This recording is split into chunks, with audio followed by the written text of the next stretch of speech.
Okay. Now see here. What is the exact question given? Question क्या दिया है? देखो. This is the figure and this is the entire question is given. Okay. Now tell me guys. खाली मुझे इतना बताओ. Just a moment. देखो अभी यहाँ पे. See the figure. ये figure को देखो आप लोग. Okay. ध्यान से देखो. Now tell me here.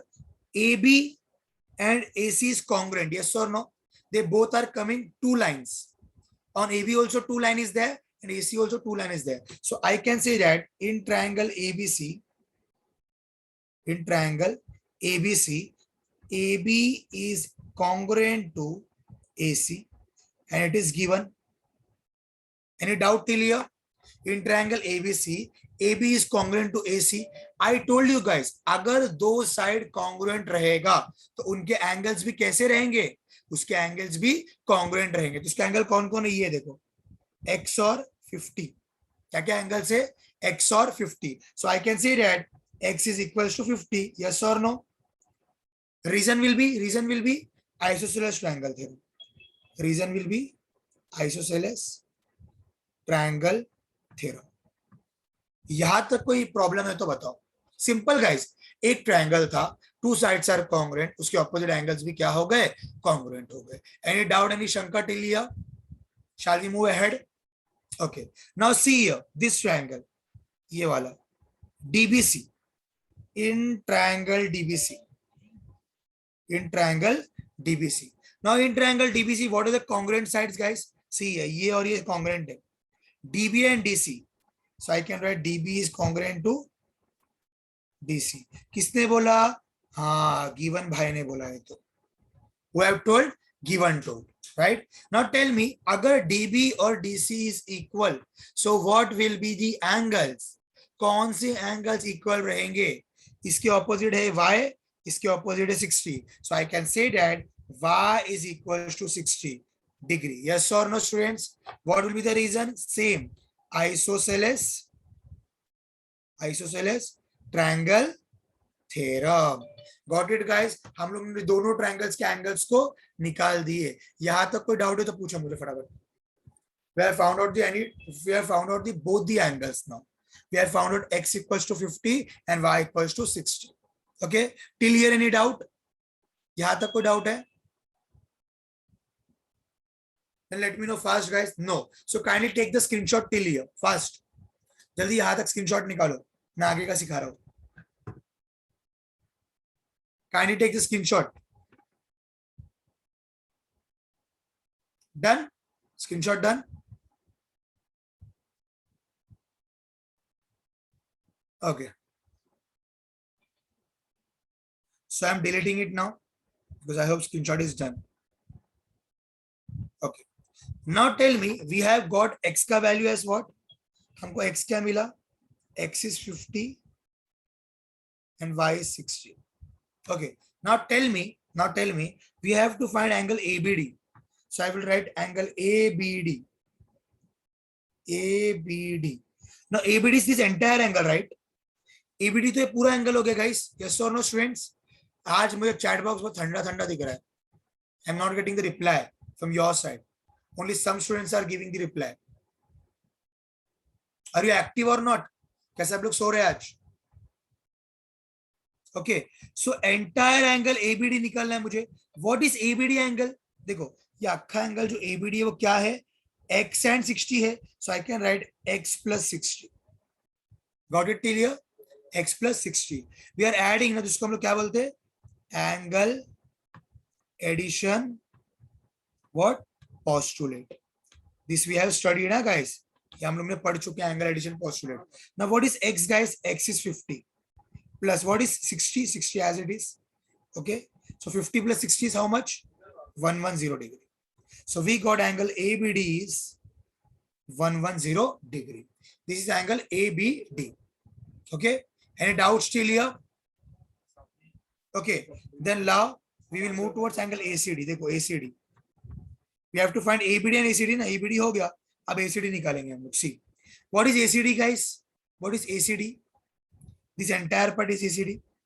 ये एंटायर एसीडी है, तो एसीडी में क्या क्या आया 50 प्लस y, यस एसीडी में क्या है 50 plus y, so this reason is angle addition postulate, angle addition postulate. Okay, so what is 50 as it is, what is phi, y is what, y is also 60, so 50 plus 60 is 110 degree. This is what ACD.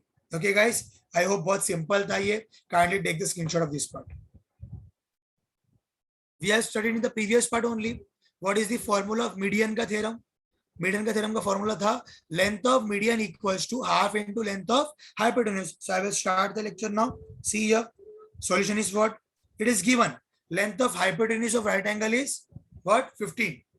Length of hypotenuse is 15. Okay. But we know the theorem. Theorem क्या बोलता था? In a right angle triangle, the length of median on the hypotenuse is half the length of the hypotenuse. This statement आपको लिखना पड़ेगा guys. This statement you have to write in the exam. Then only you will get full 2 marks. Otherwise you will get only 1 mark. Okay. So length of hypotenuse लिख दिए और statement भी लिख दिए. Now apply the formula. Length of median is how much? Half into hypotenuse. Length of median is how much? Half into hypotenuse. Now what is hypotenuse guys?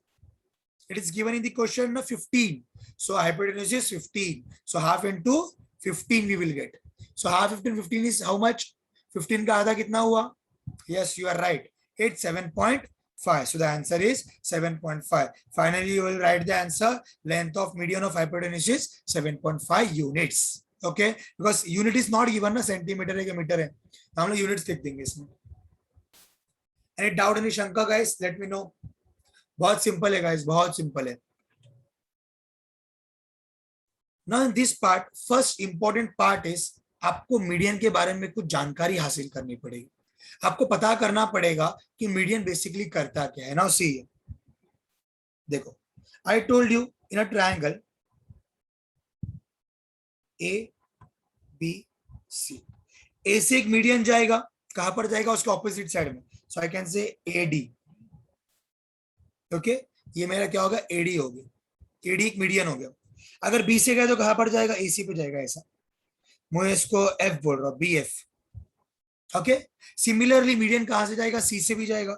So I will call it as, C से जो जा रहा है उसको I will call it as E C. So in this case, in this triangle we have 3 medians, AD, BF, CE. 3 medians, because 3 angles है ना, तो 3 median बनेंगे आपके. ना अगर आप ध्यान दोगे guys, all the 3 medians are meeting at a single point. All the 3 medians are meeting at a single point. Yes or no students? पूरे के पूरे 3 मीडियम आपके कहाँ मिल रहे हैं? एक सिंगल पॉइंट में मिल रहे हैं. उसको हम लोग बोलते हैं G. G is nothing but the centroid. G is nothing but the centroid. Yes और no? G is nothing but the centroid. इसको पॉइंट ऑफ कॉन्करेंस भी बोलते हैं. क्या बोलते हैं? Point of concurrence. Okay, this was the concept to solve this sum. This was the concept to solve this sum. Okay, so in a triangle, if 3 angles are there, then obviously what I will do, I will draw 3 median. 3 median रहेगा. Okay, 3 median will be there. Then what will happen? वो तीनों median जो एक point में meet कर रहे हैं ना, G, एक पॉइंट में मीट कर रहे हैं, वो G को हम लोग बोलते हैं, it is what? Yes, its denotation is with G only. Centroid को हम जी से ही डिनोट करते हैं. It is known as centroid. ना अभी आपको सीखना क्या है यहाँ पर? नाउ सी केयरफुली गाइस, अभी आपको सीखना क्या है? ठीक है, अभी आपको सीखना ये है, सी ये केयरफुली, ये जो आपका मीडियन है एडी, एडी 2 पार्ट में डिवाइड हो गया है, एजी और जीडी. यस और नो? ये जो एडी है आपका, ये 2 पार्ट में डिवाइड हुआ है ना, एजी एंड जीडी. तो उसका रेशियो जो होगा हमेशा, एजी अपॉन जीडी जो होगा हमेशा, वो होगा 2/1. ये याद करना पड़ेगा आपको. Okay, first of all what we have decided, we have saw whenever 3 angles will be there, then we will draw 3 median. ठीक है, अब वो मीडियन देखो, 3, हर एक मीडियन 3 2 पार्ट में डिवाइड हो रहा है. देखो AD, AD is divided into AG upon GD. Yes और नो? एजी और जीडी में डिवाइड हो रहा है, तो उसको अपॉन में कैसे लिखते हैं अपन? 2/1. सर ये 2/1 क्यों आया? इसका एक अलग बहस है. इसका एक अलग थ्योरम है, वो थ्योरम आपके सिलेबस में नहीं है तो मैं उसमें जा रहा नहीं हूं अभी। खाली आपको याद रखना है whenever the median will be there और आपको सेंट्रॉइड दिया रहेगा तो सेंट्रॉइड का रेशियो कैसे होगा, 2/1 में होगा। सिमिलरली इसमें भी होगा, देखो बीजी अपॉन जीएफ ये भी होगा, बीजी अपॉन जीएफ ये भी आपका 2/1 होगा, सब में 2/1 होगा गाइस। ओके, each centroid will divide the segment into 2/1। I hope ये क्लियर है। If you want you can take the screenshot of this part also. अगर आपको चाहिए तो लिखना नहीं है आपको किधर भी, but if you want you can take the screenshot. Okay students, again I am go throughing the part. देखो GT is given and we have decided whenever the centroid will be there, it will divide the median into ratio of 2:1. So PG is to GT is how much, 2:1. तो PG is to GT मतलब क्या होता है, PG upon GT लिख दिया मैंने equals to 2:1 means what, 2/1. Okay, now what will be the next step? See, मैं यहाँ पर लिख देता हूँ आपके लिए। देखो PG upon GT कितना है guys, GT is what, it is 2.5 equals to 2/1. Cross multiply करो, क्रॉस मल्टीप्लाई, PG वन जा PG equals to 2.5 into 2 कितना होता है guys, 2.5 into 2 is how much, 2.5 into 2 is how much, yes it is 5, बोलते ना ढाई ढाई, right, not 6 guys, it is 5. So PG you got how much, PG you got how much, it is 5. तो PG हमको मिल गया. Now we have to find what PT, हमको निकालना है PT. तो PT क्या रहेगा गाइस, देखो ये अक्खा PT, the entire PT we want. तो PT means what, PG plus GT.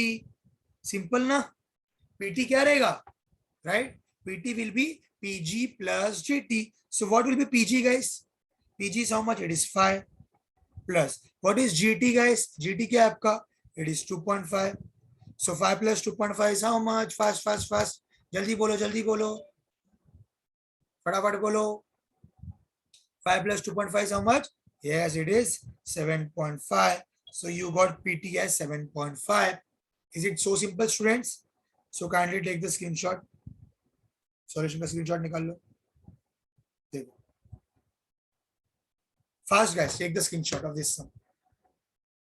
Yeah, first statement is what, every point on the perpendicular bisector of a segment is equidistant from the end point. नहीं, अभी क्या लिखा है महाभारत नहीं समझ में आया, मैं आपको डायग्रामेटिकली समझाता हूँ. देखो whenever a segment will be there, एक सेगमेंट लिया मैंने AB, okay, and whenever I am drawing a perpendicular bisector, let us assume this is P, this is Q. Okay, that means what I have done, I have drawn PQ perpendicular to AB. Till here it is okay. Now what is the statement? Important point बोलना क्या चाह रहा है, वो बोल रहा है कि अगर ये P पर आप कोई भी पॉइंट लो, समझो कि मैं इधर एक पॉइंट लिया X, मैंने एक पॉइंट ले लिया X, then they are telling that if you will join ना, X को A से ज्वाइंट करोगे और X को आप B से ज्वाइंट करोगे तो ये X A और X भी सेम रहेगा, वो इक्विडिस्टेंट रहेगा. That was the statement told. Every point on the perpendicular bisector, I have told that x एक पॉइंट लिया मैंने perpendicular bisector में, is equidistant, मतलब सेम डिस्टेंट है from the end of this segment. ये जो सेगमेंट का एंड पॉइंट है ना A और B, उससे इक्वल डिस्टेंट पे रहेगा. मतलब कि whenever a segment will be there and if you will draw a perpendicular, so if you will take any point on the perpendicular ना, if you will take any point on the perpendicular, then it will be equal distant with the two end of the segment. वो PA और PB same रहेगा, यहाँ पे PA और PB क्या रहेगा आपका, सेम रहेगा. Okay students, if you want you can take the screenshot of this part. First line का स्क्रीनशॉट निकाल लो, फर्स्ट लाइन उसका एक्सप्रेशन बता दिया मैंने आपको. Fast guys, okay, these two angles are same. See, second point what says, every point on the bisector, bisector तो ये है, तो यहां पर मैं एक पॉइंट लेता हूं, देखो यहां पर I will take one point X, ठीक है. Every point on the bisector is equidistant from this side, yes और नो. तो अगर मैं इधर से डिस्टेंस बना रहा हूं परपेंडिकुलर और यहां भी एक डिस्टेंस बना रहा हूं परपेंडिकुलर, समझो ये P है, समझो ये Q है, सो इन दिस केस XP और XQ सेम रहेगा. अगेन आई एम रिपीटिंग, इससे पहले हम लोग ने परपेंडिकुलर का देखे थे, अब हम लोग क्या देख रहे हैं, एंगल बाइसेक्टर का देख रहे हैं, राइट. एंगल बाइसेक्टर में अगर आप लोग कोई भी पॉइंट को लेते हो, let's assume we are taken x point, so that point will be equidistant from the sides of the angle. ये साइड है ना, ये आपका साइड है, ये भी आपका साइड है, तो x से एक परपेंडिकुलर बनाया मैंने, वैसे x से मैंने q पे परपेंडिकुलर बनाया, तो ये दोनों साइड क्या हो गए, सेम हो गए। whenever you will take one point then that point will be equidistant, जैसे पहला देखे हम लोग ने वैसा ही है, बट वो परपेंडिकुलर के था, ये आपका एंगल बाइसेक्टर के लिए। Kindly take the screenshot guys fast, kindly take the screenshot fast so that we can move ahead. If two sides of a triangle are unequal, then the angle opposite to the greater side is greater than the angle opposite to the smaller side. ध्यान दो अच्छे से समझो। I am taking A, B, C. Okay, मैं assume कर रहा हूँ guys, AB is greater than BC and BC is greater than AC. अच्छा समझो, पूरे कंसेप्ट को एक ही फ्रेम में बता दे रहा हूं आपको, ध्यान से देखो। Okay now see here, carefully see here. I am assuming कि AB बड़ा है BC से और BC बड़ा है AC से। Now what about the angles, angles कैसे रहेंगे, तो हम देखेंगे AB के सामने कौन है, what is the angle opposite to AB। Yes guys, let me know in the chat box, angle opposite to AB कौन है, एंगल ऑपोजिट टू AB कौन है, AB का ऑपोजिट एंगल कौन है, AC नहीं। आपको एंगल साइड दोनों भी पता नहीं, एंगल क्या होता है साइड क्या होता है। AB के ऑपोजिट में एंगल कौन है, सामने C, angle C, right the greater side. What is the opposite angle of BC, BC के सामने कौन है, angle A, greater sine. What is the angle opposite to AC, angle B। समझा ये थ्योरम, ये थ्योरम ये बोलता है कि जब कभी भी एक साइड बड़ा रहेगा, ग्रेटर रहेगा, तो उसका ऑपोजिट एंगल भी ग्रेटर रहेगा। अंडरस्टूड, जब कभी भी कोई साइड स्मॉलर रहेगा, उसका ऑपोजिट एंगल भी स्मॉलर रहेगा। ये आपका स्टेटमेंट था। Is it okay, any doubts in this part, take the screenshot. I hope आपको बहुत अच्छी तरीके से समझ में आ गया रहेगा। Fast guys, okay understood Tiliya, आगे बढ़े। सिंपल गाइस, हमारी लैंग्वेज में बोलेंगे तो जो साइड बड़ा उसका एंगल भी बड़ा रहेगा, जो साइड छोटा उसका एंगल भी छोटा रहेगा। Simple, okay. Yes Apurva, why you are playing with the mobile, you have to dash with the mobile, if you want I can tag you. सबके सामने डांस करके बताओ आप। Okay next part, now next property, ये इसका उल्टा है guys. Now see, if the two angles of a triangle are unequal then the side opposite to the greater angle is greater than the opposite to the smaller angle. अभी उल्टा देखो, in a triangle is given ABC and if it is given that angle A is greater than angle B is greater than angle C. इससे पहले they are given with the sides, right? Now they are given with the angles. Now tell me, what is the angle A का opposite side? Angle A का opposite side क्या है? Side BC. So we will write here BC. Greater than. What is the side opposite to angle B? It's AC. What is the side opposite to angle C? It's AB. Yes, done. ये theorem भी आपका हो गया। अगर मैं simple में बोलूं, 4 line में थ्योरम को एक्सप्लेन करूं, so I can say that whenever a side will be greater, its opposite angle will be greater. Whenever a side will be smaller, its opposite angle is also smaller. Okay. Whenever the angle will be greater, its opposite side will be greater. Whenever the angle will be smaller, its opposite side will be smaller. कोणाला काही doubt आहे का, कोणाला काही शंका आहे का, तर सांगा फटाफट। Okay, and last one, the sum of the two sides of a triangle is greater than the third side.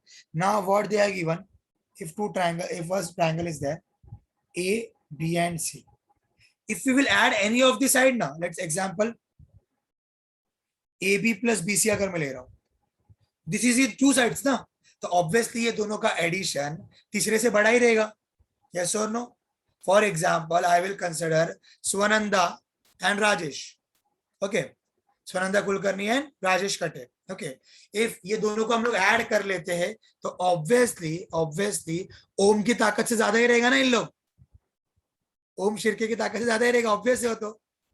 क्या ओम दोनों को धक्का देगा एक ही हाथ से? No, not possible, right? So if we will add two then its energy will be greater than the third one. तो यही बोल रहे हैं हम लोग कि ए बी और बीसी को अगर आप ऐड करोगे तो उसका वैल्यू बड़ा रहेगा तीसरे वाले से, एसी से। नहीं, मैथ्स आपको लगता है कि रट्टा मारने का सब्जेक्ट है? नो, आप प्रैक्टिकल समझ सकते हो। नहीं समझ में तो देखो, दो मोटे मोटे लोग को सामने रखो और आप एक अकेला पतला रखो, अब देखो कौन जीतता है। ऑब्वियसली पतला इंसान जीतेगा, राइट? नहीं ही,